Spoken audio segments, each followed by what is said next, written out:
One second, ma'am. We'll just link to YouTube. Oh, yes, of course.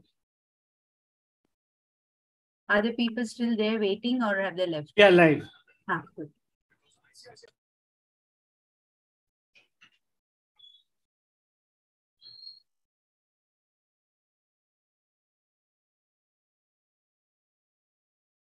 One second, ma'am. We'll just link. So good evening, everyone, and thank you for joining this evening. I am very happy to introduce Dr. Shubhangi Kardile to you. She is Assistant Professor at the Department of Linguistics at Deccan College Postgraduate and Research Institute. She holds a PhD in Linguistics and an MA in Linguistics, both from Deccan College. Her research interests include linguistic variation change, descriptive linguistics, language contact, and field linguistics. She completed a project on linguistic contact between Kolami, which is a Dravidian language, and Marathi, which is an Indo-Aryan language, in the Yavatmal district of Maharashtra, as part of a UGC SAP DRS-1 sponsored project on language contact in India. We'll ask her to speak a little bit about it at the end of her lecture. She has also completed a descriptive and ethno-linguistic work on the speech form of the Mahadev Kolis in Maharashtra, and she submitted that as her doctoral thesis. So, ladies and gentlemen, Dr. Shubhangi Kardile. Thank you, Ramesh, and thank you, InstuSen, for this opportunity to share about language and linguistics. And it's bursting some language myths. It's a good way to start. I hope I'm audible. Yes, ma'am. Very much. Okay. So let's start. I'll start sharing my screen. As Ramesh might have said that there will be a small presentation, small in the sense about 40-45 minutes presentation. And then the floor is open for questions.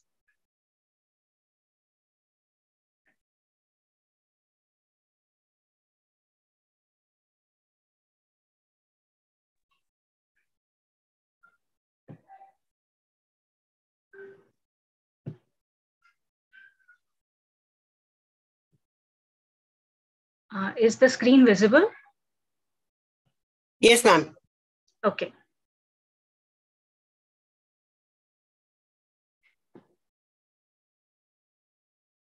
Okay, so let's start. So as I said that there will be a first presentation, which will be about myths. What are they and how they are spread and what should we do to dispel them, debunk them or burst them.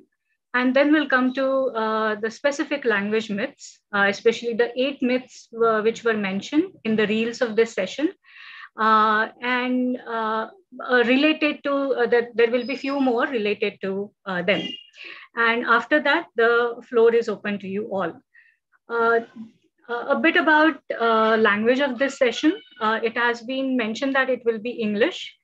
So my presentation will be in English, but after that, if you want me to ask any question in Marathi or Hindi, I can definitely understand both Marathi and Hindi, and I'll try to give answers in Hindi as well, but giving answers in English and Marathi is not a problem at all.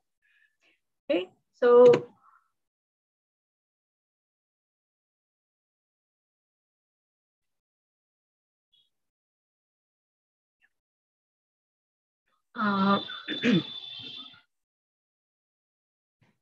okay. So basically, a myth is a idea or a story which people believe, many people believe, but that doesn't exist actually. Or it is a specific known, very well-known belief, but it is generally inconsistent with widely supported research. So how do myths spread? So generally they spread by word of mouth. We generally, you might have heard these phrases. They say that the earth is flat, or I have always heard this. So these kind of how that is spread. And then why do there are myths or misconceptions? So sometimes we take coincidence as correlation. So, so for example, in Marathi, there is a saying, "Kavla basayla ani fandit tutayla." That means a crow just sat on a branch and the branch fell off. So it's not that because of the crow sat on it, the branch fell. It might have been weak already, but that was a coincidence. It doesn't happen again and again. So we might take coincidence as correlation, and that's how myths start. Or another thing can happen with us in the sense we humans, that we take correlations as causation. So, for example, a friend of mine was trying to message something, and then she was telling me that I tried to message, but the phone kept on freezing. And then later we realized that there was a third factor involved. There were too many apps open on her phone at the same time, and it was slowing down the other functions. But we initially started taking correlation as a causation, that trying to message somebody makes your phone freeze. So that kind of thing. And there is also another thing, that there is a human tendency. We are sometimes cognitively miser. I mean, that means that we wouldn't take much effort to find out what is true. Three people are saying or four people are saying, then we say majority wins. 10 log bol rahe to barabar hi hoga. So that's how we take many things, and we don't think for ourselves. So that is what is mean by cognitively miser. That is thinking which doesn't require much energy or analytical thinking, and preferring information which is easy to process and memorize. And also, sometimes myths or misconceptions are spread for some vested interests of some people, or there could be ignorance. So there are various reasons why myths are spread, how they are spread, but we won't get into that. But then we'll focus mainly on how to debunk them. So basically, you can ask multiple experts in a particular field. Just because the 10 generations before you was saying something is true doesn't make it true. Look up the encyclopedia or dictionaries, recheck your information. And most importantly, I think don't take everything at face value. And when I say don't take everything at face value, I do include my own presentation right now also. There will be a Q&A session, and there you can ask me questions or comment on something or disagree with me, and let's see whether that leads us to a better understanding of language and how humans use language. Now, another thing is that language myths like dialect there is no grammar to a dialect, or generally language is only considered as a language when it has a script. So these kind of myths, if we have them, if there are some misconceptions like that, why does it matter? Why do we want to dispel them or debunk them? The reason is that they are not life-threatening myths, but definitely they might hinder you when you live and move around in the society and so on. So you could come across as ignorant. You could come across as insensitive just because you judge someone based on their accent, and you say that, okay, that the person must have come from a village, and then you just ignore that person or ignore his point of view. Then it's really being insensitive and judgmental. And I hope that none of us really want to kind of portray that image of being ignorant or being insensitive and so on. So in that sense, it does matter that, and we should dispel or debunk and bust these myths. So we not just portray ourselves as sensitive or non-judgmental, but really be sensitive, non-judgmental, and really have an understanding of a very important aspect of being humans, that is having language, learning language, and communicating in language as well. So that was about myths, what, how, and how we dispel them. Now let's come to language myths. So these are some of the, this is a list you might have already seen. So we'll be taking these myths and some other myths which are related to it. So let's go on to our first, that is dialect is substandard, inferior, and has no grammar. So basically we have to understand why there are two words are there, dialect and language. Generally language, there are multiple definitions of language. It's a communication medium used by humans. It is also part of our cognition. We think, there are non-verbal ways of thinking, and there are language-related ways of thinking also. So language is, and there is another definition of language, that is, it's a collection of mutually intelligible varieties. So when I say mutually intelligible varieties, that means there could be regional varieties. For example, if we take Maharashtra, so you have Konkani, you have Nagpuri, you have Airani.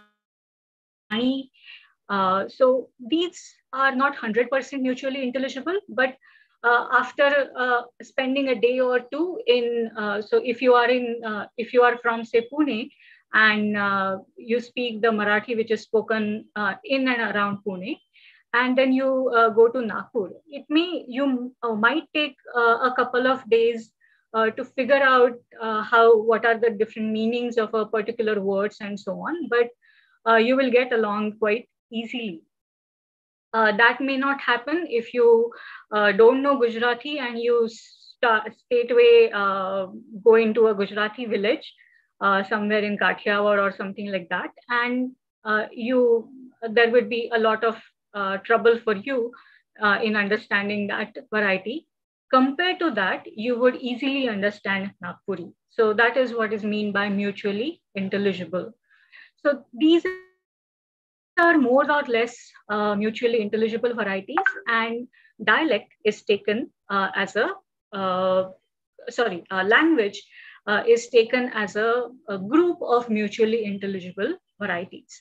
So dialect is again one particular variety. It could be regionally defined. So the Marathi, which is spoken in the area which has traditionally known as Vidarbha, or traditionally known as Khandesh. So the variety spoken there is Khandeshi, and that is also the dialect. So again, why there are these myths? So generally what happens is that, especially if you look at our country, we gained independence, and then there was a state formation took place, and that state formation took place basically based on language. So you had, there was a Telugu speaking area became Marathi speaking area became Maharashtra, Gujarati speaking area became Gujarati, and so on. Once we have those states, and then the in which language you will carry out various administrative work, which language will be used in media, which language you will teach children. You will teach different subjects through which language. So for all these, one particular variety of a language becomes standardized.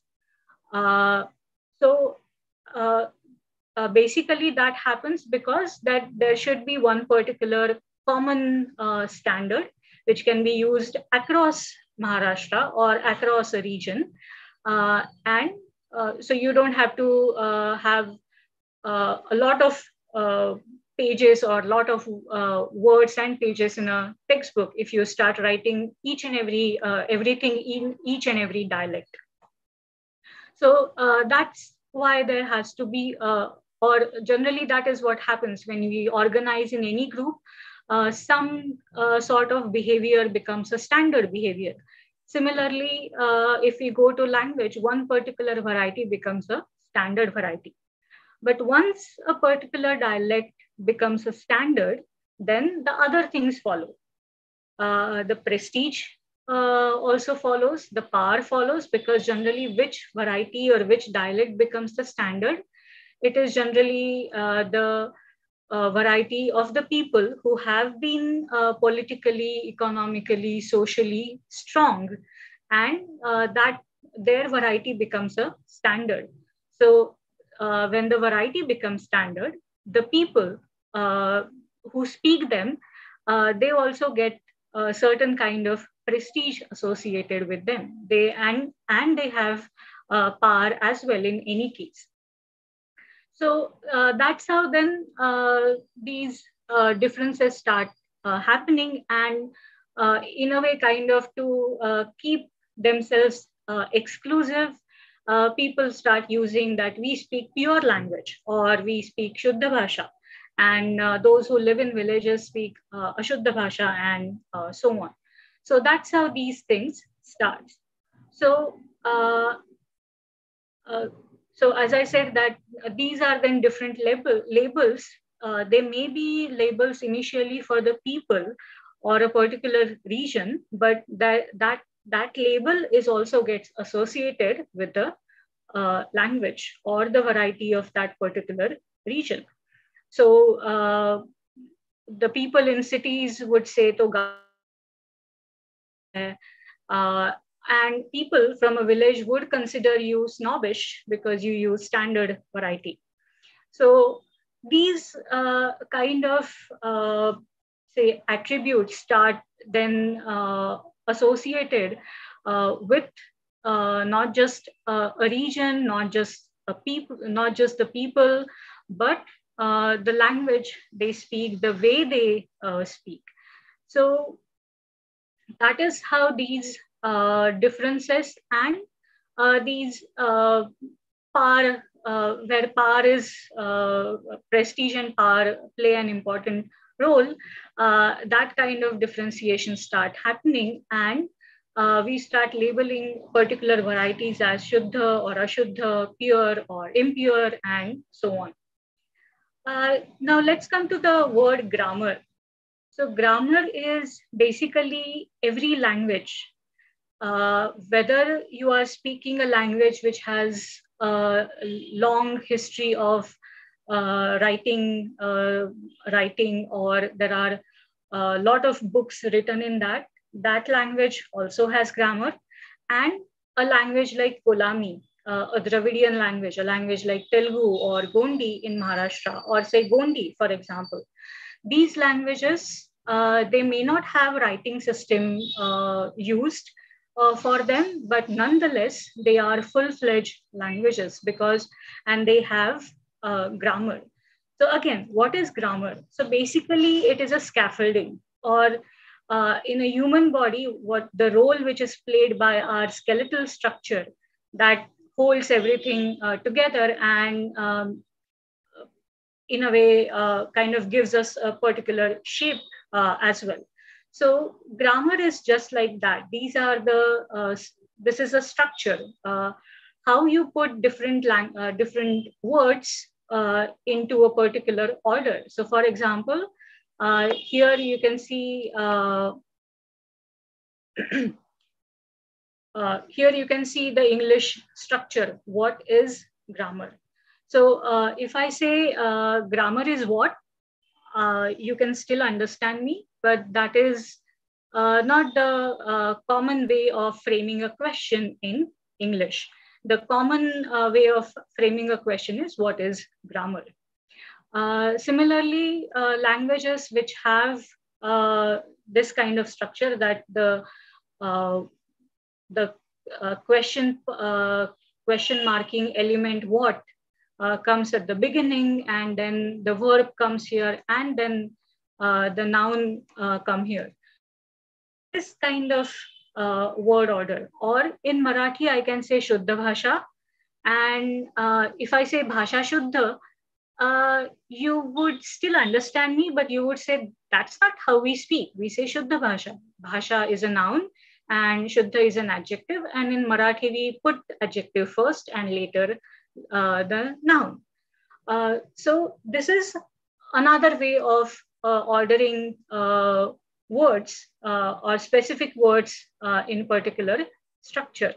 So that is what is grammar. So any variety, the way I speak, there are individual varieties also, which are called idiolect.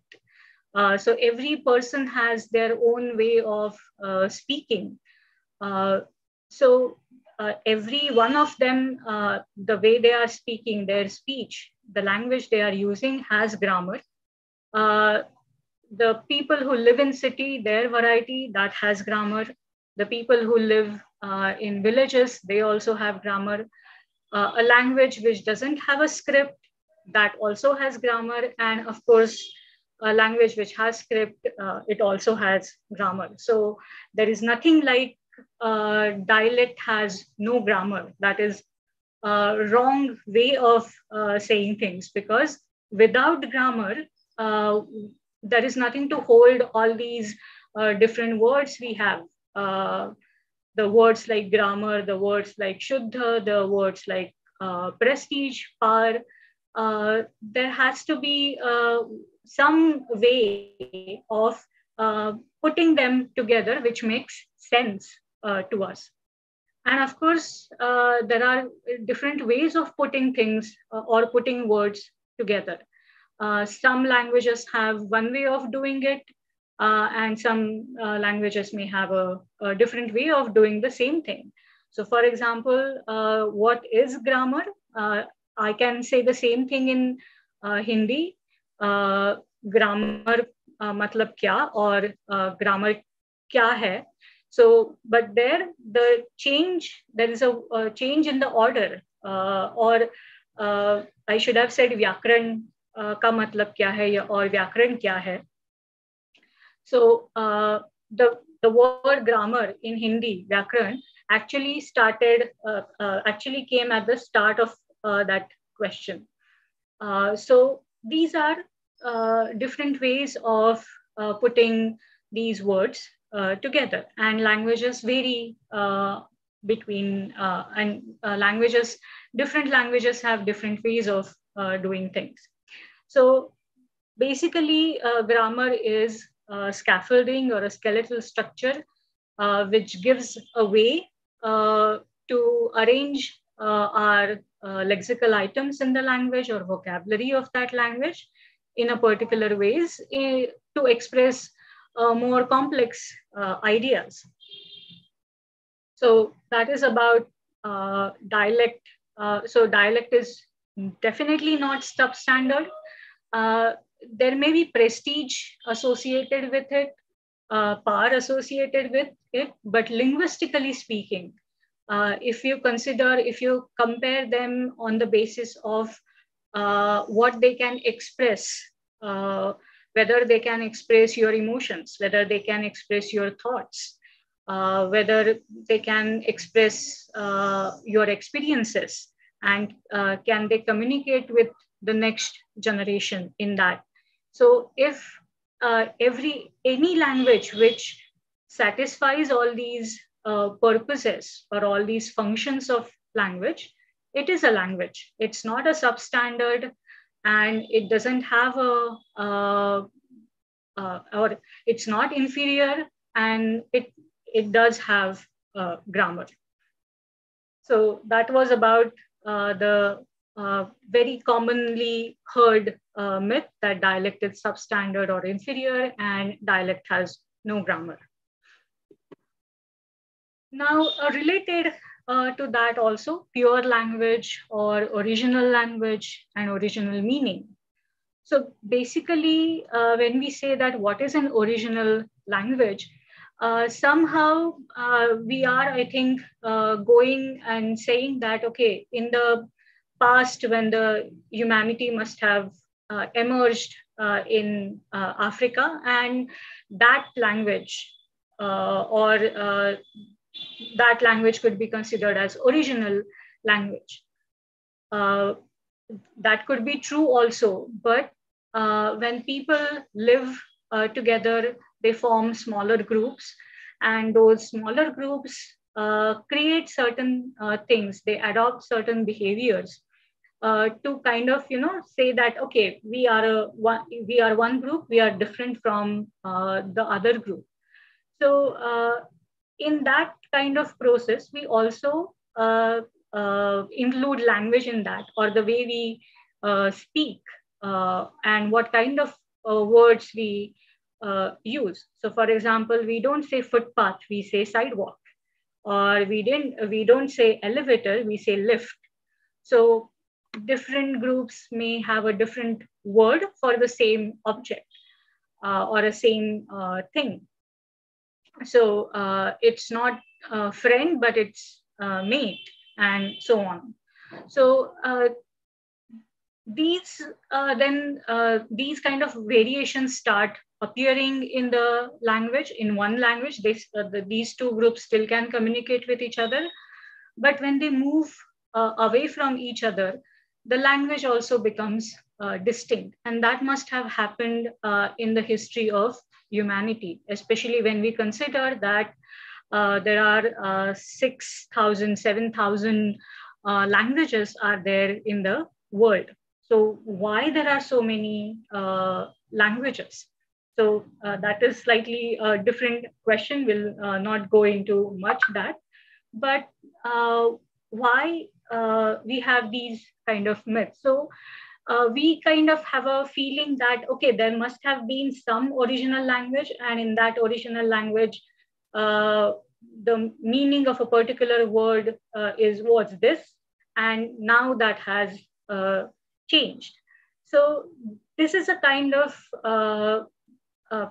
of picture we have in our minds. But the reality is that languages do change. We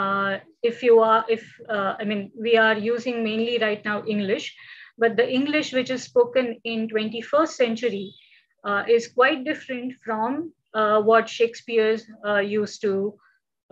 must have used to speak.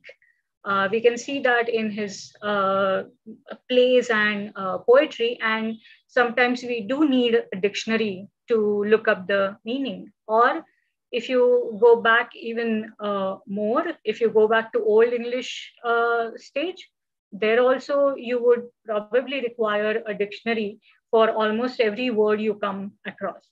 So languages do change. And when we say they do change, in the sense that the meanings of the words undergo change, the form of the word can undergo change, the structures can undergo change. So there is really nothing like something like original meaning or original language. And the related to that is the pure language thing. So the reality is that there is no something like pure language. Every language in its history, some or the other time, has come into contact with another language. That happens because people or two communities speaking different languages come into contact with each other, and what starts happening initially, they try to understand each other's language or learn each other's language. And in that process, there is a give and take of vocabulary items, words, and even structures and even sounds. Look at the different words which we have borrowed from. Marathi has borrowed from, right from Persian or Farsi. It has borrowed from English. In some cases, it may have borrowed from Portuguese as well. So in any language's history, it will come into contact with one or the other language sometime. And that results into a give and take between these languages. The borrowing starts happening. Or let's say the Marathi word for coriander is kothimber. But if you go to Wardha, Yavatmal, that is the eastern part of Maharashtra, you will find that they use the word sambar for it, and which is not a Marathi Hindi word, or we say Indo-Aryan word, but it actually borrowed from Dravidian languages. So this kind of borrowing does take place. So there is nothing like pure language. Since we are also talking about English, look at the way English has borrowed from so many different languages in Asia, languages in Africa. It has borrowed from the American Indian languages. So it has borrowed from a lot. It has borrowed from French, it has borrowed from Greek, it has borrowed from Latin. So, languages in the sense, the people who speak these languages, they do this kind of borrowing. Of course, you can say that there are some languages which don't borrow much, and there are some languages which abundantly borrow, like English has done. So those differences would be there. But again, we come back to this point, there is nothing like pure, unadulterated language out there. So then this whole idea that of original meaning and original language and pure language has nothing to do with how we speak languages or how languages come into contact. But on the other hand, it's really good to know, interesting to know that what kind of conceptions, what kind of perceptions people have about this borrowing which takes place, or this, why this kind of original language or original meaning crop up again and again in different societies world over. So the reason behind that is that we kind of have a picture of our past, that there was some one language, and from that language other languages sprung, and then so every language, every word has its own history. That is what is etymology does, that it traces the history of a particular word, that how it must have come from, and so on. So, for example, the word nice in English, today, nice means something is pretty, something is pleasant, but there was a time when in English, nice actually meant naive, and not just naive, but it also meant stupid. So meanings of the words do undergo change, and look at this change, which is quite a almost quite kind of opposite. Saying to somebody stupid and saying somebody is nice are quite two different things. So this kind of phenomena does take place. So yes, every word has its own history, but there is really no point, back in the history where we say that, here is the original language, and that's why we have this particular word, and so on. Because even if you trace, say, a particular Marathi or Hindi word to Prakrit or to Sanskrit, beyond that you may not be able to go. Or the word will show a very similar word in Old Persian also, which is a sister language to Sanskrit or Avestan language. So there is, and maybe that word was a common, there must have been a common language to Avestha and Sanskrit if they share a lot of words and structures and so on. Then there must have been one more language spoken before them, which was common to them. And the word was not, a word was there in that language. So again, how far back you want to go, and in the journey of a particular word, you may find out that, oh, the word was actually borrowed into Sanskrit, and then later on it came to the modern Indo-Aryan languages. So that could also happen. So that is why there is this idea of pure language or original meaning doesn't really work. Let's move on. There is another I wouldn't say it is a myth. It rather is a more misconception and between the words language and script. So as I mentioned earlier, language, you can say that it is a medium of communication. It is a part of our cognition. We can talk about oral language and signed language and written language as well. So language in that sense can be used for many of these things. But script is a visualization of speech sounds. Speech sounds in the sense that those sounds which are used in human languages. So scripts are a visualization and of distinctive sounds in that language. Distinctive sounds means, so if we say bat, b, a, t, and which has a certain meaning in English, and if I say cat, k, a, t, the only difference between these two words is b and k.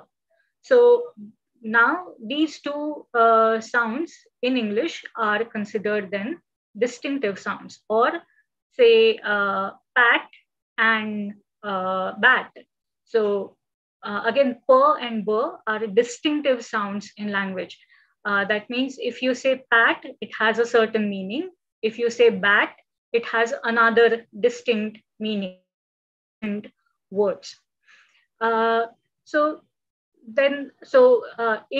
for English, if you want to write down English, then you would need a one symbol for p and a different symbol for b.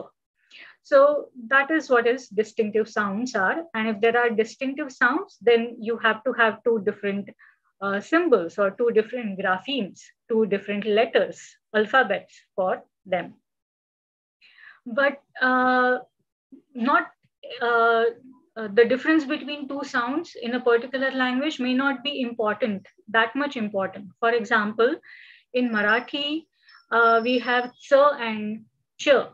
And generally, the Marathi speakers can kind of predict that when ch will be there or when ch will be there.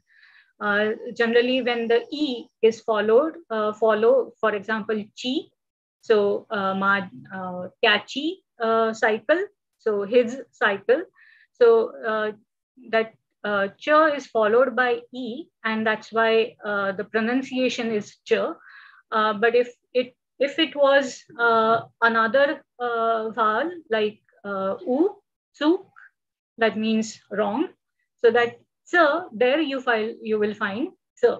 So Marathi speakers know when to pronounce ch and when to pronounce ch.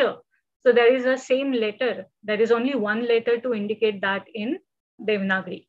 So ch and ch, the distinction between these sounds is not the difference between these sounds is not distinctive enough that to give the two different symbols or two different letters for them. So that is that is what is a script. It is a visualization of distinctive sounds of a particular language. Then why there is a confusion?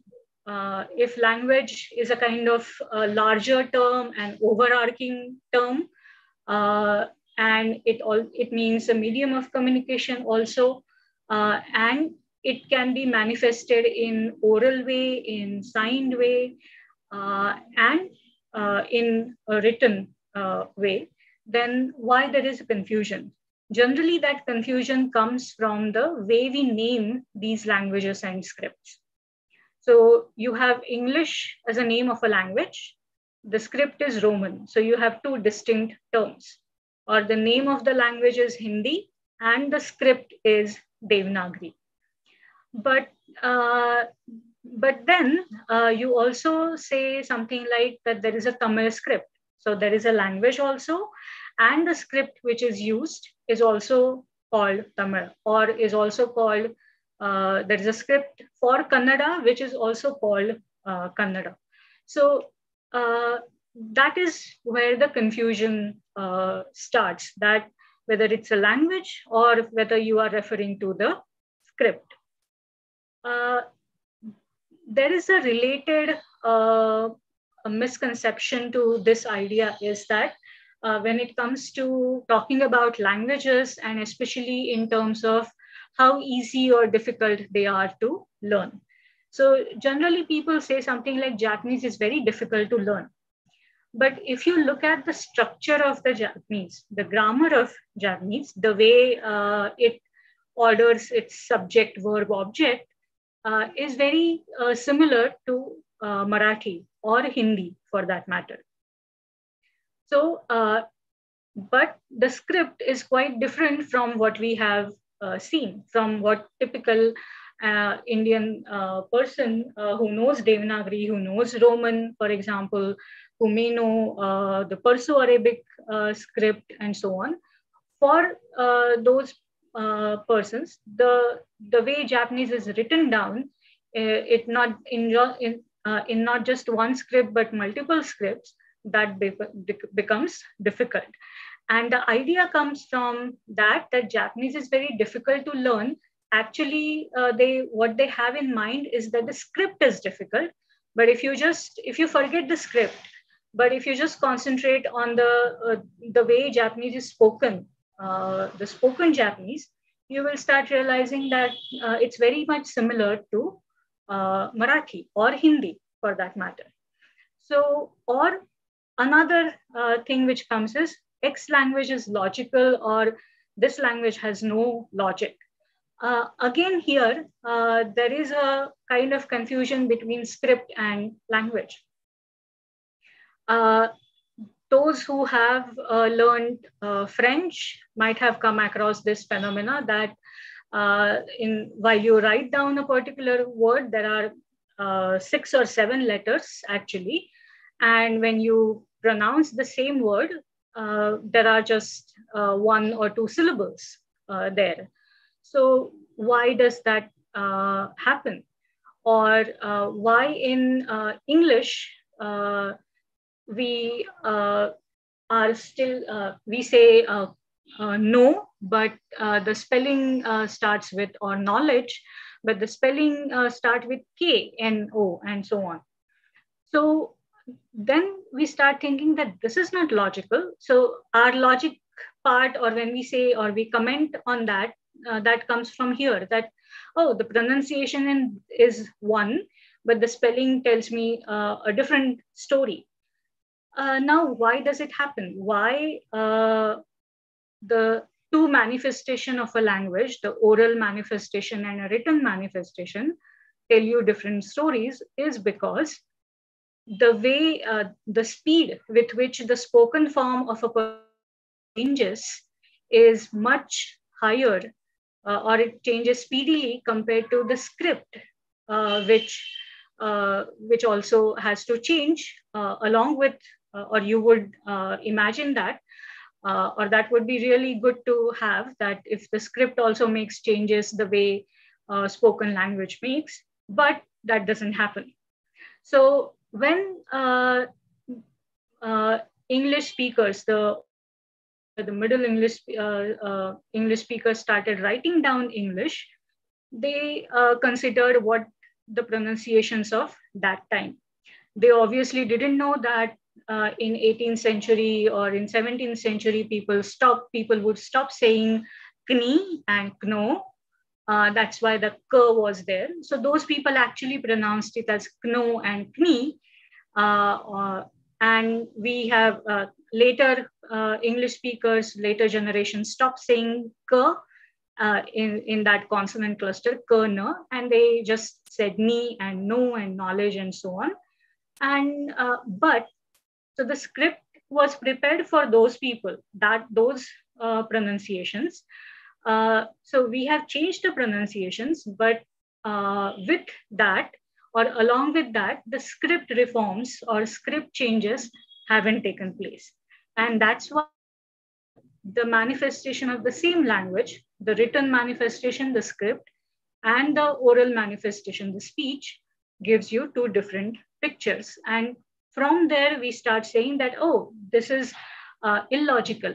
So actually, really, we are not really saying that language is illogical, or that doesn't mean that language is illogical. That means there is quite a vast difference between how it is written down and how it is spoken at one particular time. So that is also the confusion also comes from that. And why we attribute these labels that something is logical and this language is illogical. Actually, we are referring, and we should refer to the difference between how spoken language has undergone change, but the script hasn't undergone any change. So even in case of Indian languages, if you look at languages like Hindi and Marathi, they no longer have that sound in wangmay, and we produce it very differently. The modern Marathi speakers, we don't have that sound, which was there in Sanskrit. So you still find that in our orthography. We still find that in our I, E, and so on. Ka, kha, ga, gha, na, ta, ka, kha, ga, gha, ta, tha, da, dha, na, and so on. So yes, the way it has been presented to us, that is logical, but that has nothing to do with language being logical or illogical.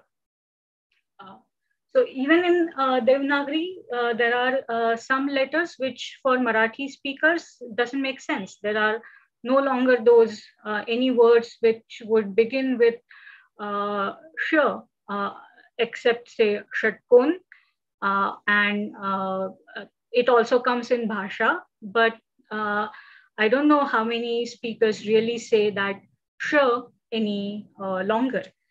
So in some varieties of Marathi, you don't find that sa, sh, sh. But in Devanagari, we still have three different symbols because that is how Sanskrit was. But later, in some languages, that three sa, sh, and sh became just sa or sh. Or in Marathi, we have only sa and sh. But the script reforms haven't, or we haven't yet kind of, removed that sh or shatkon sh from the script. So from there, these kind of attributing that a particular language is a difficult or simple and so on. So difficult and simple are kind of relative, that if you know English, it will be easier for you to say learn German. If you know French, it will be easier for you to learn, comparatively easier to learn other Romance languages like Spanish or Portuguese and so on. If you know Marathi, if you really concentrate, then you may start understanding Gujarati as well, or Konkani as well. So this is relative to one's own perspective. But let's not take that perspective so much to a certain extent that you start calling one language illogical or something like that. So that was the aim for showing this particular slide, that there is a confusion, misconceptions related to these two words. Then texting. We all communicate with WhatsApp messages, SMS. Many of us write on Twitter and so on. With technology, the way we write, the way we type has also changed. So that has also made changes to the script, which is known to us. It could be Devanagari, it could be Roman. So what we do is that we kind of try to shorten the spellings, and if the shortening of the words actually. So instead of writing information, I would just say we would just write info, or instead of saying communication, we would just say com or something like that. So because of that, a new kind of variant has arrived that is called texting. So basically what we do is, from texting, from these words also, we don't just contract the words, but if it is not possible, we kind of start removing the vowels from it wherever it is, wherever it will be understood. So that's why we have something like this, texting, where in fact I have removed all the two vowels, or something like not. Instead of writing N-O-T, or instead of having two L's, I will just write L, and so on. So instead of writing Y-O-U, I will just say capital U will be written. So why texting has developed it? Because of the kind of technology we have started using for communication. In some cases, there is a character limit to it, and also the speed of communication. We want to convey something immediately to another person who is not with us, so we text them. And it has to be very fast. So we kind of start shortening the words. As far as possible, we have just 1, 2, 3, 4 letters. That's it, done. So that kind of things happen. And then we also have to think that when somebody says texting is bad, or especially the teachers are complaining that the students are writing info instead of information, they are shortening the words, shortening the spellings. So in that particular context, when as a student, when you are learning something, when you are learning a language, and learning, not just learning a language, but learning something else through that language, it is expected of you that you should be able to understand the full form. Not only that, but you also, at least in some ways of communication, you should write in a particular way. And we do have different types of writing. There is a formal way of writing, there is an informal way of writing. So in a formal way of writing, for example, in the examination paper, it has a certain particular context where you are supposed to write in certain way, and that certain way tells you that write the full spelling of and say information instead of saying info. So in that particular context, it could be considered as bad, but it is not bad across the board.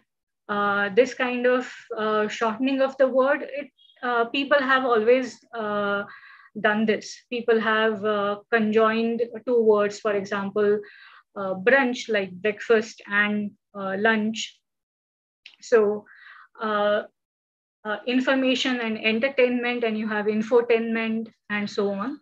So this is, in fact, this is a creativity of humans, which is everyday creativity.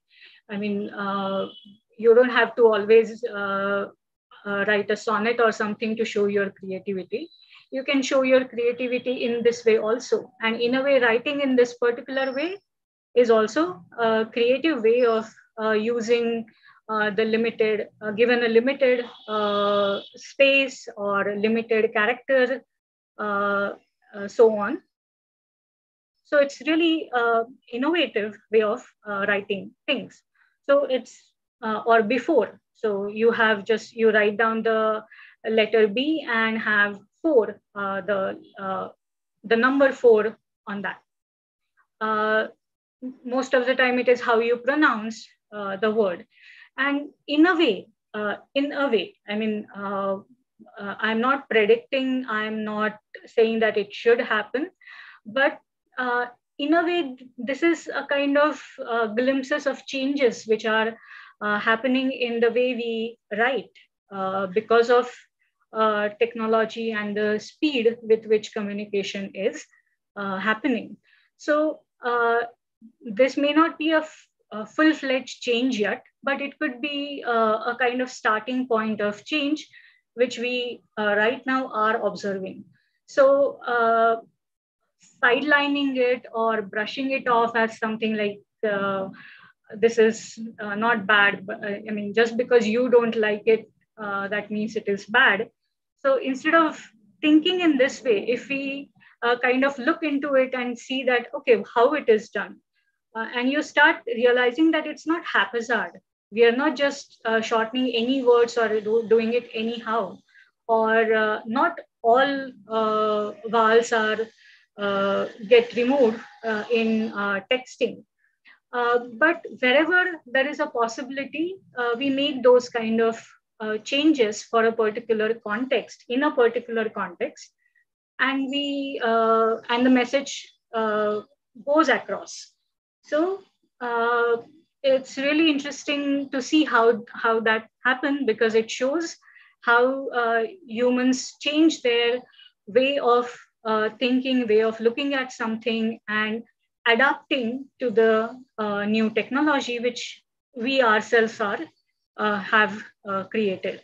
So it's really interesting to know that. So before you just brush it off or brush it off as something as bad, just take a close look at it, what exactly it is. And if you don't like it, you don't like it. I'm not saying like it, but consider it at least. And remember that there are different contexts in which texting would be useful or understandable, but of course not always. So there can be confusions created also if the one person who knows how to text, how to use texting, this way of spelling, and another person who is getting that message, if he doesn't know what it is, there would be miscommunication, I would agree. But that may happen in other ways of communication also. So yes, there are problems, and we have to overcome them, but don't just dismiss it as something is bad. So in certain context, yes, I would say it is bad, or it is not to be used, because I'm also a teacher. So when I read students' test papers or something like that, then I also kind of think, oh, it should have been in the full form. Of course, I understood it, but it's just a kind of knee-jerk reaction from me also, because in a way, I'm also trained in that way, that you should write it communication. Just because you don't say more twice, it shouldn't be only M, but there has to be two M and so on. So yes, in certain context, it is avoidable or it is not preferred, but in other context where it is needed, is required, it's there. And another thing is that whether you like it or not, texting is going to happen. I mean, there is a couple of generations right now who use texting, and they use texting quite well. and at least among them there is communication takes place. So yes, it's one more way of spelling, and one more kind of bringing the way you spell and the way you speak, bringing those two things close to each other. So we can look at it from that perspective. But whether or not we like it or not, that's not, I think, going to change, or there wouldn't be any outright ban on texting as such. It's just another variety of how language is manifested. So that was about texting. There is another thing that we say that two languages can confuse children. And it could be based on an observation, but those observations are not always systematic. Those observations may not be always multiple. They are just, somebody has just come up with this idea that, oh, my son started speaking quite late. Now he speaks fluently, but he was quite late in speaking. And I think it's because I spoke in English with him and his father spoke in Hindi with him, and that's why he was confused. No. Human children are really a marvel. I mean, they can at that stage when they are born, and by the age of 5, they have mastered the language which is spoken around them, their parents, their caretakers. If they go to day care, the language or the variety spoken at daycare, they get familiarized it very well. They can understand those different words from different languages very well. And those differences of something like he started speaking quite late, it could be an individual example. And generally, we say that during those 1 year onwards, or even 8 months, 9 months onwards, the child starts, initially there is a cooing sounds and babbling, and then individual words start emerging. Then there are 2 words combination and so on. And by the age of 3.5, they can speak very well in full sentences. And they know which language to use with whom or for what. So if they're talking about what happened in school and they go to English medium school, they will speak in English. But if they want to tell something to their mother and they are playing with their own siblings at home and they want to tell something to their mother, they will say it in Hindi. Or they know which language to speak with father and his relatives. I mean, I can give you examples of at least 2 examples, 3 if we are counting the children involved. So there are 3 examples I can tell that they have grown up listening to 2 languages, and generally they have correlated already that Marathi with mom and Odia with father, or Marathi with mother and Tamil with father. So they form these associations quite early when they are exposed to multiple languages, and they navigate the 2 languages and they navigate their own surroundings with 2 or 3 languages quite well. So they don't really get confused. I think where the problems start is when they enter into the school and start reading and writing. Then the complexity increases. And if the language which they learn in school is new, they haven't heard it before at home or in the neighborhood, And the script is also quite something that quite a task to learn at that age. And there the problems may start, that you are listening to an unfamiliar language and trying to read in that language as well. So this correspondence between uh, sound and a letter is both of those things are completely new to the student. So the difficulties start happening from that stage. But if they are taught, say, a script which is associated with their language first, and then they transition to another script and another language combination, the things might be smoother. But coming back to bilingual children, bilingual acquisition do take place, and children grow up speaking to different languages. And in the course of the life, they can attend uh, fluency, proficiency, high level of fluency, proficiency in both languages also. But generally, you would find that there is this division of labor. One language associated with particular people, particular task, particular topics.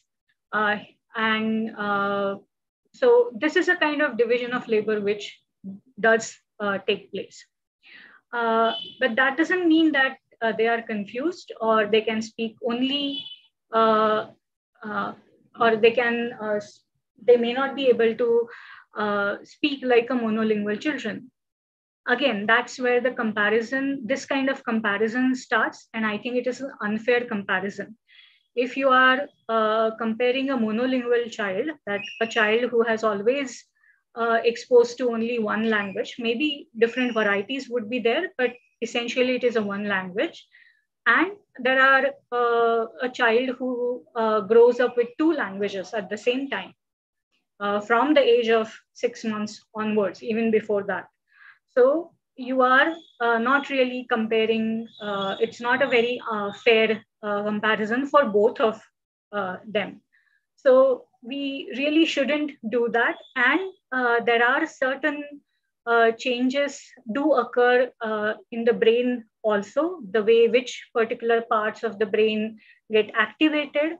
Whether if you are comparing a monolingual's brain and a bilingual's brain, there are certain differences you can see. So they are really different from each other. It's not, the bilingual is not, two monolinguals combined into one. That is not the situation here. So it's a quite distinct phenomena, bilingual person, or a brain of a bilingual person and a brain of a monolingual person. They're quite distinct from each other.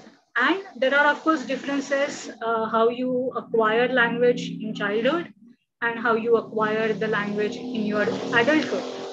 So our strategies do change. The structure of the brain has undergone quite a bit of change if you are learning something new in adulthood compared to if you are learning something in your childhood. As you are growing up, and when the grown up phase has a kind of stable phase occurs. So it's not really fair to compare a bilingual child and a monolingual child, and judge a bilingual child through the lenses of how you would judge a monolingual child, and vice versa.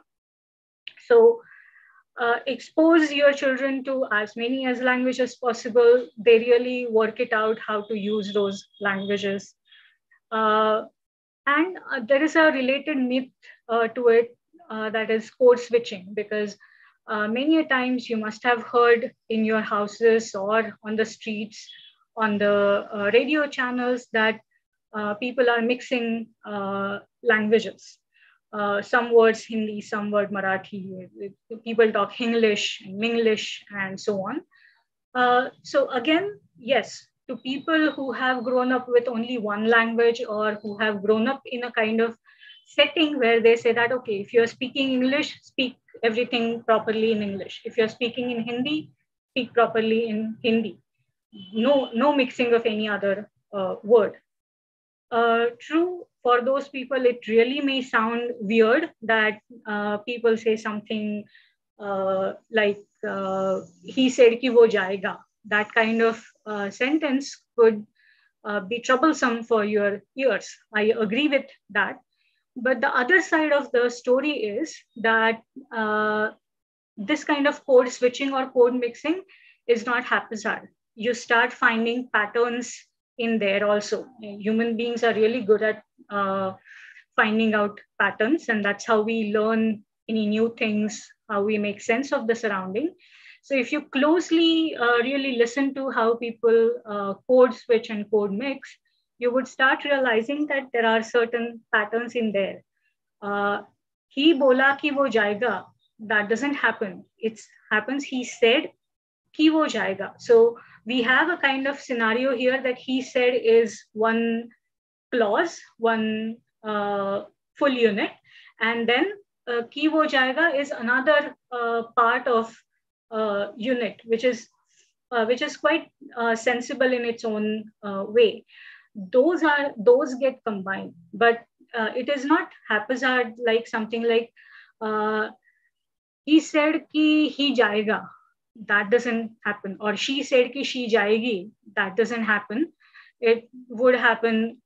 He said ki wo jayega, or the other way around. You start with Hindi and switch in between to English, but that switch generally happens on clause boundary. Clause in the sense which has a verb and at least one noun there.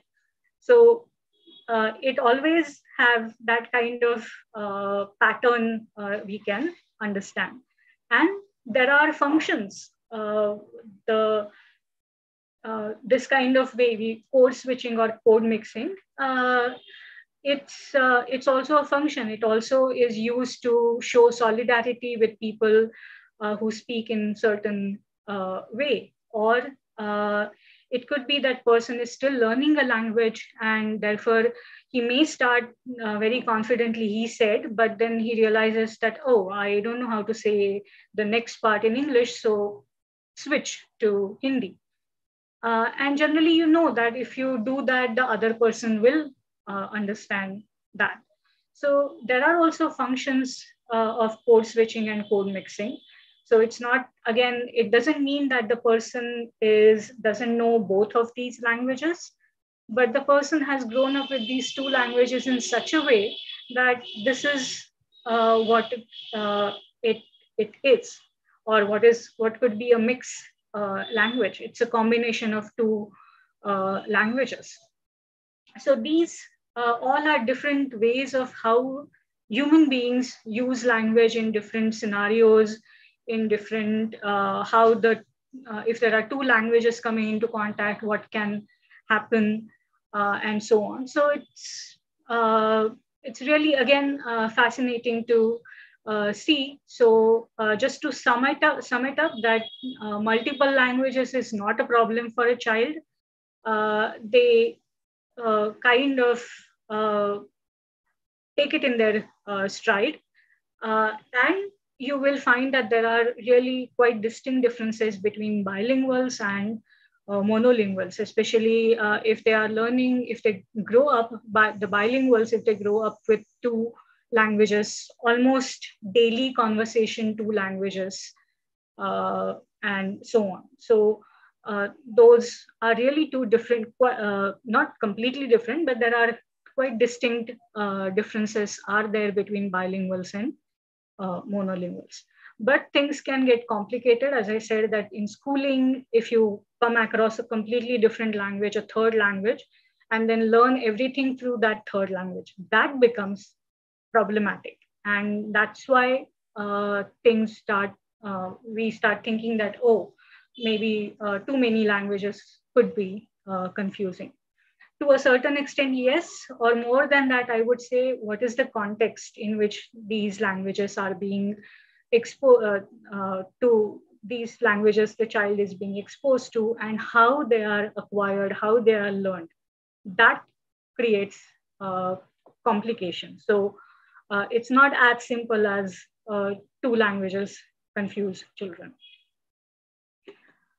Then we come to another misconception that all Indian languages come from Sanskrit. That is not true. We have quite distinct groups of languages, and if you trace their history, compare them with each other, you will start finding that Tamil, Telugu, Kannada, Malayalam, Gondi, Kolami, Kurumba, these are quite related languages. They share quite a lot of vocabulary, the words, the structure with each other. And that is because you can kind of trace them back to earlier stage, which there could be a common language. That's where the language family comes in. Similarly, you have another group of languages in India or in, say, Indian subcontinent or South Asia, that is the Indo-Aryan group. So Sanskrit, Prakrit, Pali, all those different Prakrits you may have heard, Magadhi Prakrit, Saurashtri Prakrit, Maharashtri Prakrit, and so on.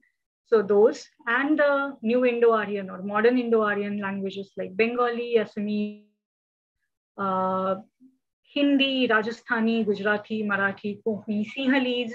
So all of these are Indo-Aryan languages. They have come from Sanskrit. They have developed over a time from Sanskrit, its varieties at that time, and developed through Prakrits and later Prakrits and so on to Indo-Aryan, in the modern Indo-Aryan stage.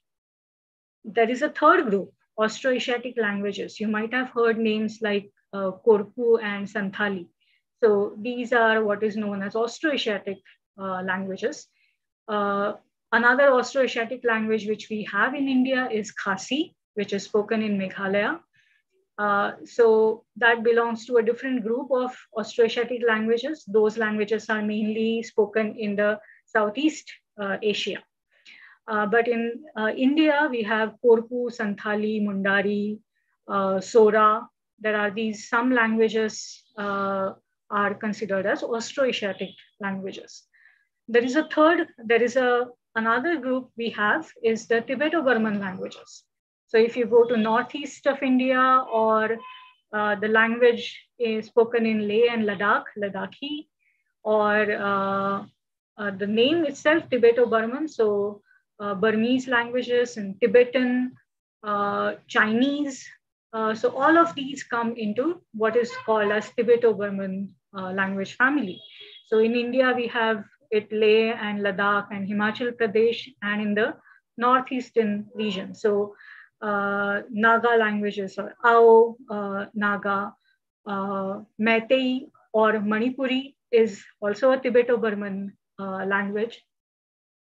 There is another small language group in India, which is known, again, the bigger branch, or many other languages are spoken in Southeast Asia, but again, in Northeast India, you will find the languages which belong to Tai-Kadai group.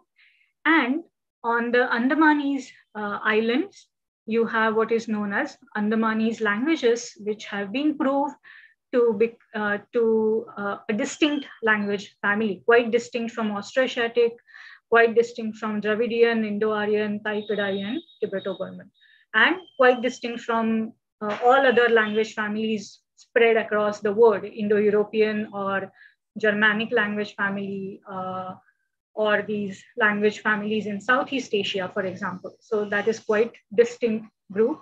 So in Indian subcontinent, in South Asia, we have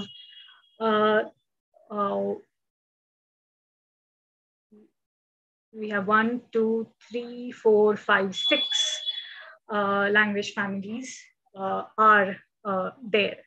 And apart from that, we also have two languages called Nihali, which is spoken in the border of Maharashtra and Madhya Pradesh, especially in Maharashtra, the places associated with our Jalgaon, Jamod in Buldhana district, and nearby areas in Madhya Pradesh.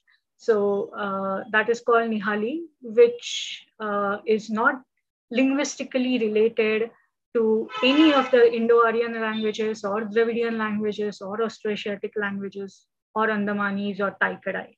So that is, we don't know any other language which is close to Nihali. So right now it is considered as language isolate. That means it is a sole member of, it's a one language which doesn't show any association with any other language present.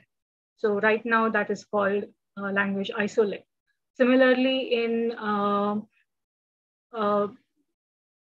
in Pakistan, you have Burushaski, which is also another language which doesn't show any linguistic similarities, which can go long back, and therefore is not a part of any known language family as of now, as far as our knowledge right now goes.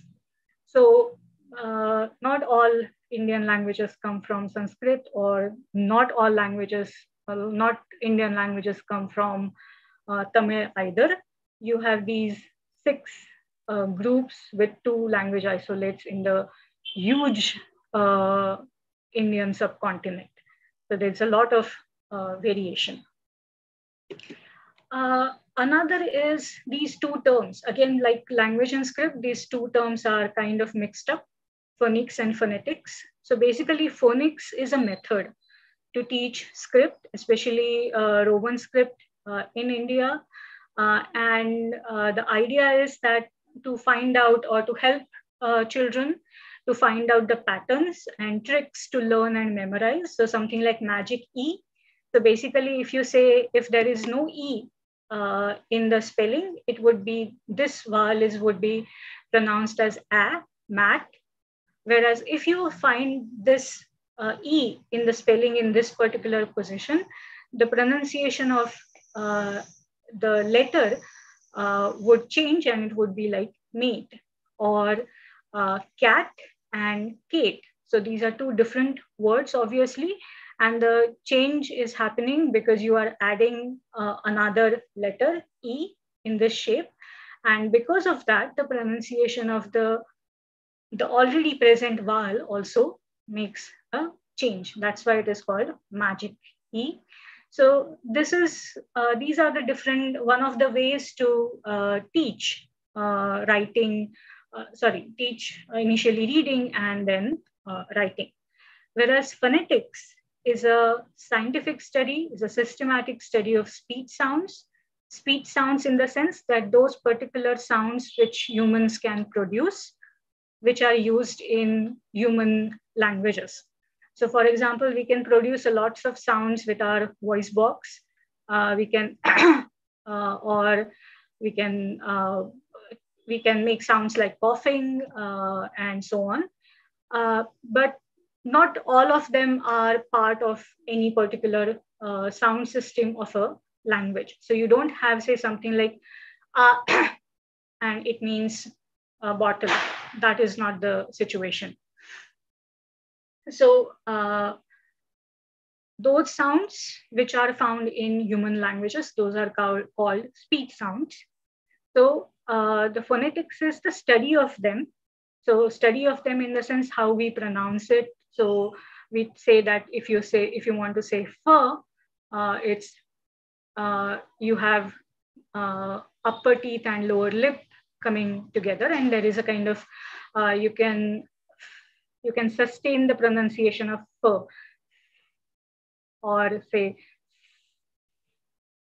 that doesn't happen if you want to say toe. There is just a one closure, and then the mouth is again open. So there is a very clear-cut constriction there of the air.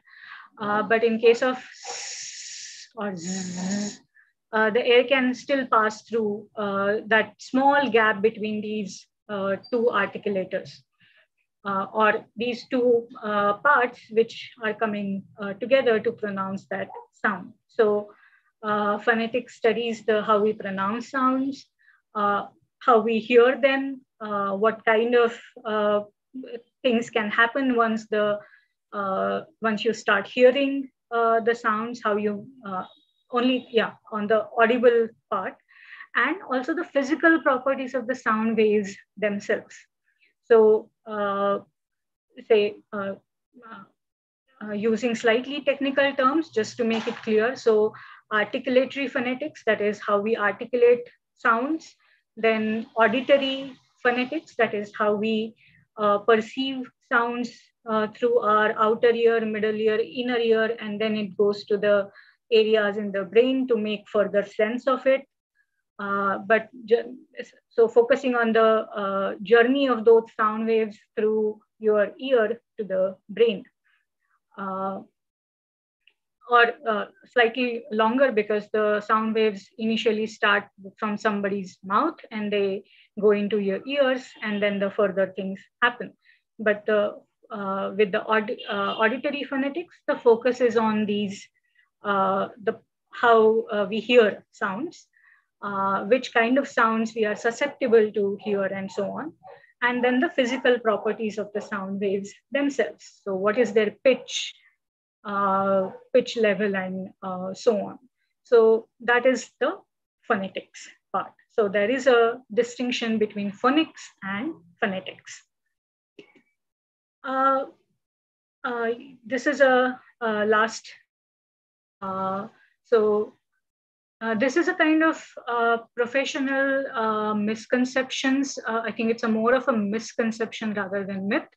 But I've always observed this when I was a student also, and when I came to study linguistics, and then when we also communicated with people from different colleges, the students, the teachers, and so on.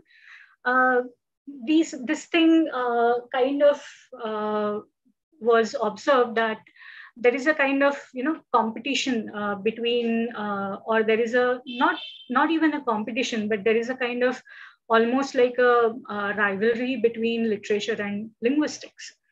And that rivalry stems from the misconceptions they may have actually about each other's subject. So both literature and linguistics, they study language. Through that kind of study, you can also study culture and society and human mind. Or those subjects are also interrelated with literature and linguistics. But most importantly, we both, those people who study literature and those people who study linguistics, they both study language. They may study language, they may study the different aspects of language. The literature study is more focused on these more highly creative works, like a poem or a full-length novel or a short story, a play, and so on. Whereas linguistics also does study this creative elements also in the language. But along with that, or the more focus is on how everyday language happens, or how do children learn in just 4 or 5 years, they master not just one language, but 2 languages also, the basic grammar of 2 languages. But why there are variations, why there are these varieties called Nagpuri, Khandeshi, and so on. Why there are not just British English, but Indian English, not just Indian English, but there is a Tamil English also, and there is a Hindi English also. Why there are variations do happen, and how language works in the brain. Right now I'm talking with you, so there are lots of things are happening inside my brain, and this quite slightly different things must be happening in your brain as you are listening to it, as you are looking at the screen, and so on. So how does that happen? How do we make sense of these shapes which are written in front of us? Or how do we make sense of what the speaker is talking about? And here I do hope that I'm making some sense to you. So we do study probably quite different aspects, but we can collaborate, we can share ideas, how, for example, rhyming scheme happen in poetry, and how it is also connected with the way we speak, and the kind of rhythm every language has. Every language has its own way of combining individual sounds in the words and syllables. So how that happens, what kind of variation we do find in that, and how that could be related to what kind of rhyming schemes can be found in different poems in different languages. So this kind of collaborative work, this kind of sharing of ideas can definitely happen. So it's a kind of hope that maybe they shy away from linguistics because it's technical, it's not the way they are used to do or study language. But okay, I mean, I understand it is not interested in linguistics just because I am, but at least take a look at what we do and how do we do that. If you don't generate an interest into it, fine. But again, kind of, don't brush it off like, oh, I don't understand it. It's not that difficult. Maybe you can tell us what you find, what exactly you find difficult or too technical. We may be able to help you out there. Or you tell us what kind of similarities you have found in poems of a particular nature in multiple languages. That could be helpful for us as well if we are working on rhyming schemes and everything. So that can be helpful for linguists also who are working on that. So let's be friends. We are studying human language in different ways, but yes, we are basically studying human language. So let's not have any barriers between us, and hopefully we develop a certain kind of language or a code which we both can understand very well and work. So yes, this was the last slide. So this was all me. And as I said earlier, the floor is open to you now. Thank you very much, Dr. Kardile. That was a very fabulous lecture. We have quite a few questions. I'll read them out. Yeah. And some comments as well. Yes, sure. So first was from Anthony Gomes, question about pure language. How do we explain the corrupted version of a language if there is no pure or standard language? I mean, again, when we start using these terms, pure language, corrupted language, what do you mean by corrupted language?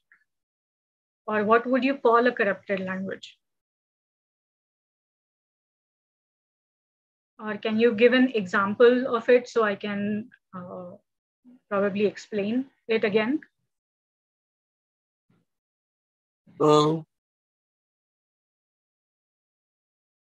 Anthony, you can unmute and ask. Thank you so much. Hi, ma'am. This is Anthony Gomes.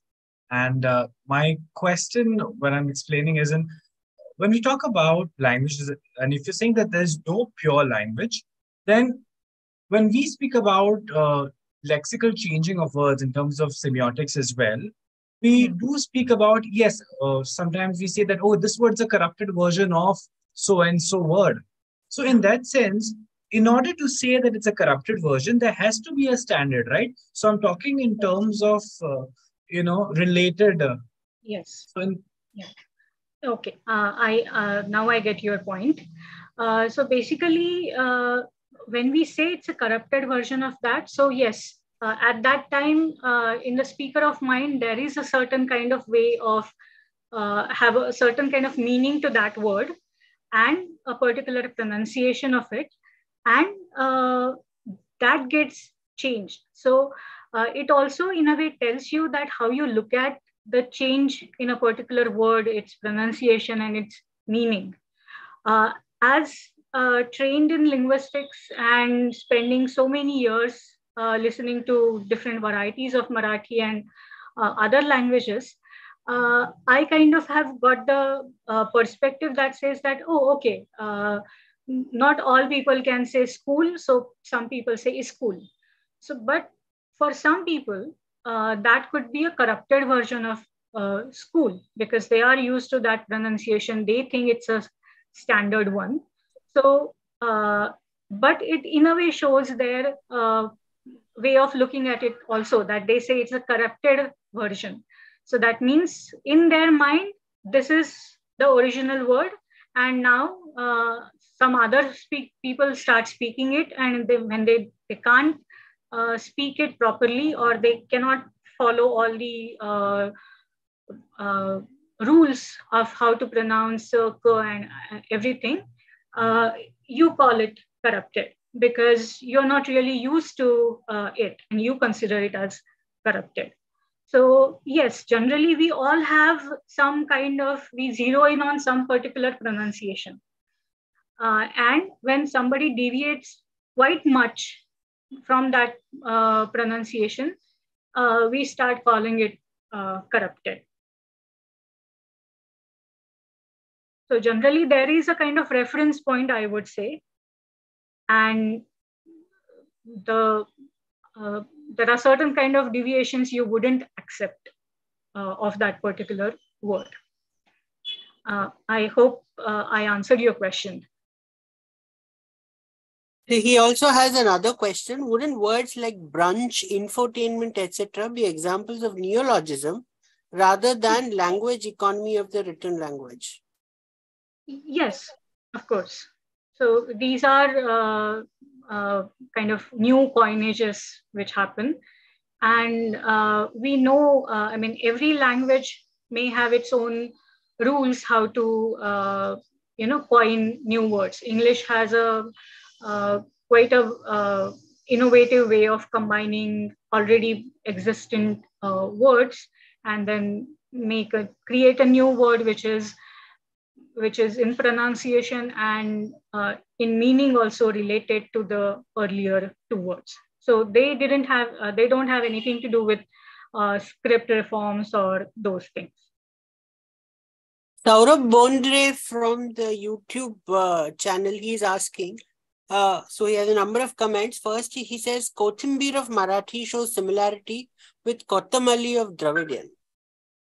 Okay. So the meaning is also same, right? Yes, yes. Actually, I should be very frank here that I really don't know the entire history of Kothimbir and that word. I just use that Kothimbir and Sambar in that particular example. But I myself may have to look a bit more closely to this particular word.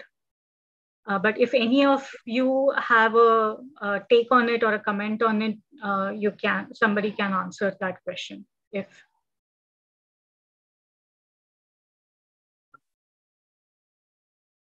I really don't know if there has been borrowing has happened, then what is the direction of borrowing? That I'm not very sure of. It probably borrowed, just not sure which. Because in the intermediate language is Kannada, where also I think they use Kosambari, I think, or I am not fully sure. I think Kosambari refers to Koshimbir, sorry, which is a different word, right? Often pronunciation-wise it is similar, but its meaning is completely different. Yeah.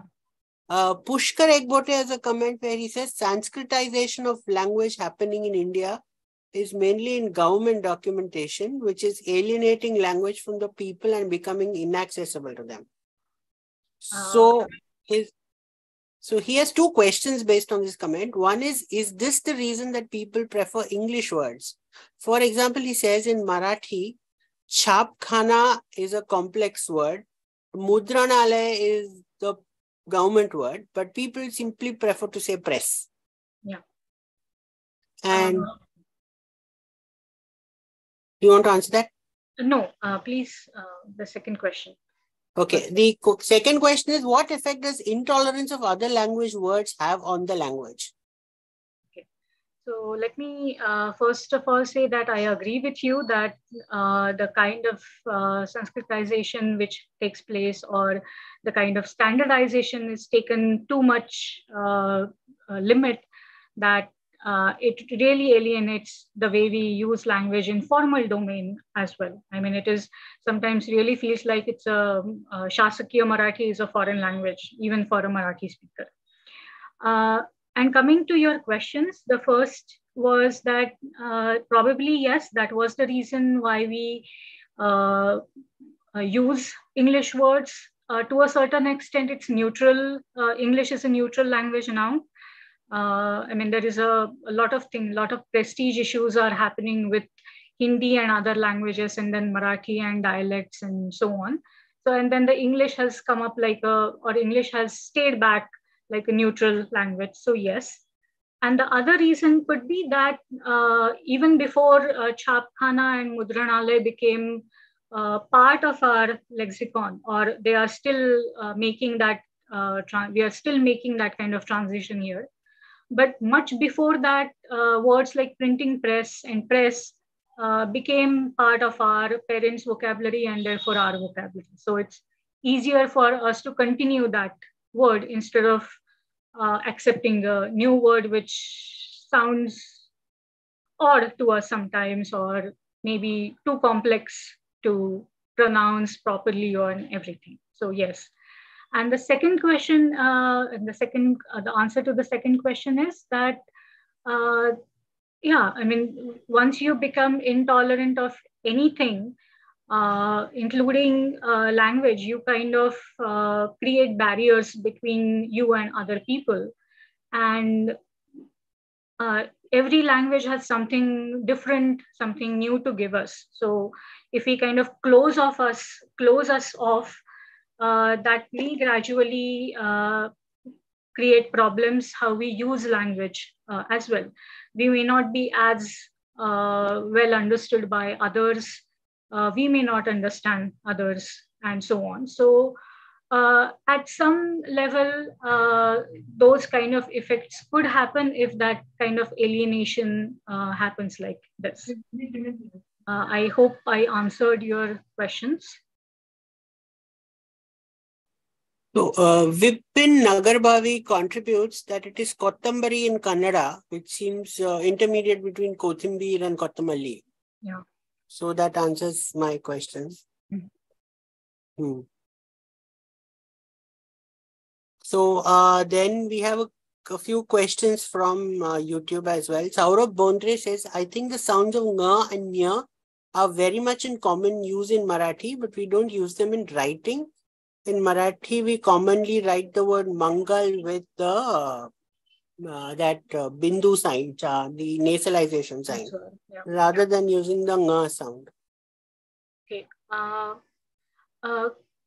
Could be, but as far as my own speech is concerned and the people I grew up with, we knew about nga, but it was not really, or quite in certain words only. It was we came across it, and I really can't really pronounce that sound. I mean, I can get to somewhere proximate to that, but not completely. So for some Marathi speakers, it could be possible. I'm not saying that it's not completely impossible, but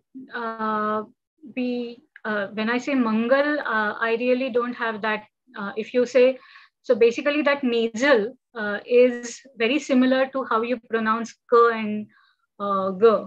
So for me, it's nowhere near the k and g kind of position. It is quite towards the lips for me, at least, and a few other people I have heard and grew up with.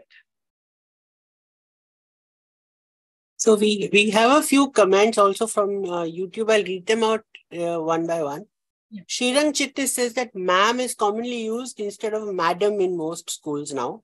Then Saurabh Bondre again says he personally believes that children raised in a multilingual environment are at an advantage in that they acquire multiple languages natively.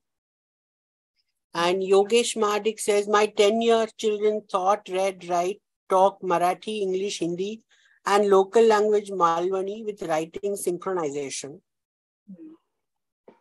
Really good to hear that.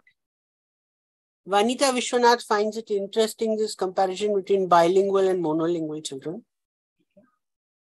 Shaurya, the piano boy, that's his name on YouTube, he says, I think there has to be some language and literature class and some literature and language classroom. There are now a few courses in BA and MA. If you are doing languages, then there are a few papers in your BA syllabus and MA syllabus as well. Yes. Kalika Mehta says, Mudyanchi Changli Mandani. Thank you. Saurabh Bondre again comments, can we say modified instead of corrupted unless we wish to indicate that the modified version is totally incorrect? Yes, you can use that word, or you can say it's a variation. It's a one variant of a particular word. So there is one last question from YouTube, which is, why do we always have so much fascination for standard language? Does a correct standard language exist at all? We have a fascination because the other things are also associated with other things like prestige, power. There are economical, social, political advantages of knowing a standard language or speaking, or at least showing that you speak and understand the standard language. So the fascination, I think, comes from there. But remember always that standardization has one particular goal. And that is that to create one kind of common code which can be understood by everyone. Of course, in some cases, you actually need some schooling to understand that as well. But at least create a code which can be understood by many people because there is variation. So that is the main goal of standardization. That's what I think. I mean, after learning about standardization and while teaching, when I was looking at how standardization takes place or why it happens, I think the main goal is that, but the other things also come attached to it, which cannot be really, the other things like the social, political, economic factors which are associated with it. So they cannot really be, you cannot separate them out really. And that could create problems. And even standard pronunciations, which are considered as standard at one particular period, can undergo change over a period of time. And that has happened in case of, say, for example, received pronunciation in Britain. So the standard British English pronunciation also has undergone change over a period of time. So again, when we use these terms correct and incorrect, they generally are relative and context bound. So while maybe writing standard Marathi, because if I'm tested that on my knowledge of standard Marathi, then yes, I have to write Pani. I have to say, and write a specific symbol instead of writing and saying Pani, which is how I normally speak at home. So if I'm being tested for that particular knowledge, then in that context, then correct and non-correct comes. But if we start using these terms outside that context, that's where the intolerance and misconceptions start taking place. And yeah, so I hope I answered your question regarding the correct and standard. So at a one particular time for a few years, there could be a standard variety, but generally the standard variety would also undergo change because that is what happens with human language. We learn new things, we explore new things, we together, we come into contact with another language for a longer period of time, and we start becoming bilingual in that as a community, not just individuals. And we adopt those words, we adopt and adapt those words. And the next coming generation thinks that is what this particular language is like. So change is inevitable, and that's what happens. But at certain points in certain particular region, you will find standardization happen. So I hope I answered your question. So Shaurya, the piano boy, says it's actually Pratibha here from Nashik. Mhm. And they have another question. Is it right to teach phonetics IPA at BA level? Ultimately, we are not actually going to speak in UK accent. Okay. IPA is not just for writing UK English. IPA is basically used by linguists primarily because they can come across a language for which there is no script, and somebody in Africa is working on their language. If they write those sounds in the IPA, any other person from America who doesn't know that language, who hasn't even gone to Africa, can still understand that they speak. There are these sounds are there in African language. So IPA or International Phonetic Alphabet is mainly created by linguists for their use. Some of those symbols are used also in the dictionaries. So if you familiarize yourself with IPA, basically you can then you can understand any language which is represented in IPA. And so again, IPA is not only used for UK language. Thank you. Anthony Gomes says, I teach IPA at BA French in my university. So it helps the students with, he says it helps the students with corrective phonetics. Yeah, so it's basically, let them understand that, okay, this is the difference. This is how a particular sound is pronounced in French. And this is a specific symbol to it. And then when you become aware that how a particular sound is pronounced, it becomes easier to pronounce it yourself as well. So IPA is generally taught for that as well, or why people have brought IPA in is probably from that perspective. And also, as I mentioned, it is used in English dictionaries as well to let you understand how different the same vowel in English pronounced in different ways. So for that also IPA is used. So Saurabh B would like to say something about Dravidian words in Marathi and another point. Saurabh?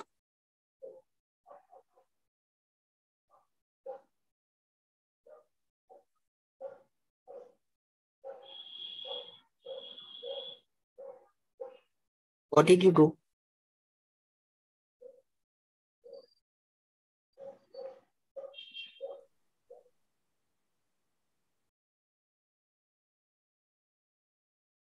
Alan, can you unmute him, please?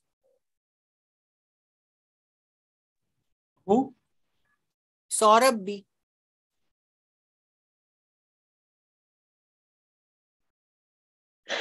Thank you Yes. for unmuting me. I'm the same guy who's with Saurabh Bondre on YouTube. I'm the same person. So I have been trying to learn a few Indian languages, 4 major: Tamil, Telugu, Kannada, and Malayalam. And then around 4 North Indian: Bangla, Urdu, Gujarati. My mother tongue is Marathi, and I had Hindi, English, Sanskrit in school. And I've also learned Japanese and Spanish and trying to learn Arabic right now. Oh, yeah. So a lot of analysis goes on in my head, actually, while I speak or while I learn a new language. So I have kind of made a list of around 22 Marathi words, which I find quite similar to Dravidian languages. And I did not find their origins in Sanskrit or any of the Indo-Aryan. So I kind of for myself, I thought maybe these have been adopted from the Dravidian languages. That is just a possibility. So that was one there point are some definitely quite a bit of lexical items which have been come into Marathi from Dravidian sources. And even to a certain extent where even body parts like Mandi, which has also a Dravidian origin, or the very on everyday basis, which the word which we use that is for plate, that is tat and tatli, they have also come from Dravidian sources. So if you look at the geographically speaking, the Indo-Aryan speaking people must have started spreading across the North India, and they came towards Deccan. And here specifically, they must have come across the Dravidian speaking, and the bilingualism started taking place. And through that language contact and bilingual situation, many lexical items and some structural elements have also come into Indo-Aryan, and probably not just in Marathi as we know Marathi from Jnaneshwar's or slightly earlier period, but even the ancestor of Marathi. Those words must have gone there, and from that they have retained in and developed further in today's Marathi. So yes. Yeah. Professor Madhav Deshpande, who is a professor of Sanskrit at University of Michigan, yes, he has a hypothesis that probably earliest form of Sanskrit did not have retroflex sounds at all, etc. And they were probably borrowings from Dravidian into Sanskrit. But of course, that it's an hypothesis, and it needs a lot of research and evidence for sure. The first point that I made is when we, in any Maharashtrian person, irrespective of even whether they are educated or not, right? When they say words like Shankha, Ganga, Sangeet, they are making the ng sound. That sound is not lost. The sound is pretty much there. Just if I say Sangeet, then what the sound that I'm making between sa and gi is the ng sound. Or if somebody's name is Shankar, so between sh and ka there is ng sound. Pankha we say in Marathi for fan. So between pa and kha, the ng sound is there. So the ng sound is very much there in our speech. Or even when we say Sanjay, so when we say Sanjay or Panchayat Raj, so Panchayat between pa and cha, there is a ñ sound is there. So the sounds of ñ and ñ are very much there. We have retained them. The only thing is in script, we don't represent them with their unique symbols or graphemes, yeah, and or glyphs if I use typography. So probably what happens is there is a perception that the ng and ñ sounds are lost. So I mean, this is just my personal observation that those sounds are not lost. The sounds are very much there. Even when we correctly say Wangmay, we are making the correct sound. Yeah, so, as I said that you might also be correct, and my observation could also be correct. Maybe we should look a bit more and ask more people and really listen to those sounds and see whether how much they have been retained and how much there is a loss. And if they have been retained, then when we have a specific letter for that, then why don't we use it? So maybe these things need to be looked into a bit in detail by myself as well. So thank you for that.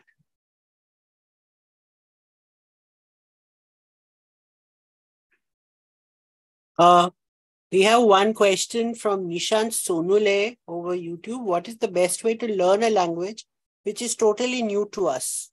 He wants to learn German and get C2 certified. Okay. There are different ways, or there are different methods to learn a language, and to a certain extent, it also depends for what you want to learn it.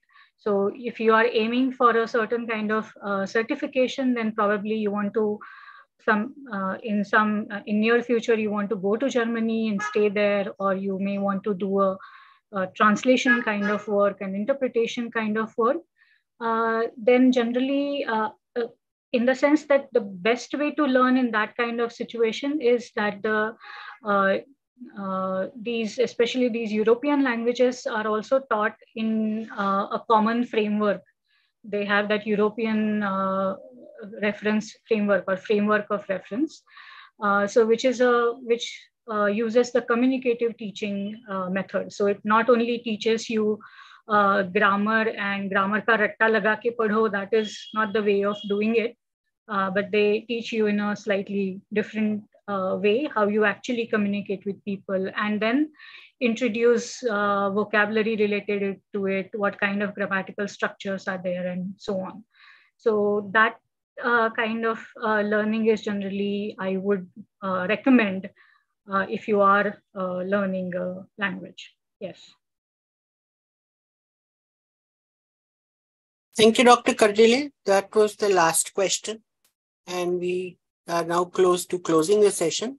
So Yes. Thank you very much. It was a very fabulous lecture. I think a lot of myths got burst, and I hope they stay that way.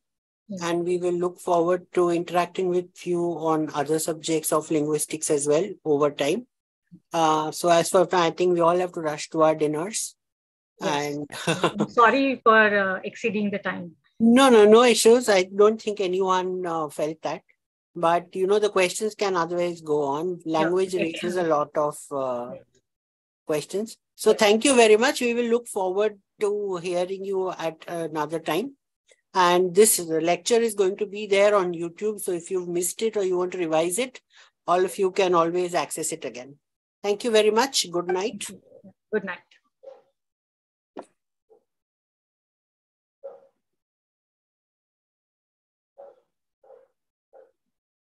Alan, please take it away. Alan, sir.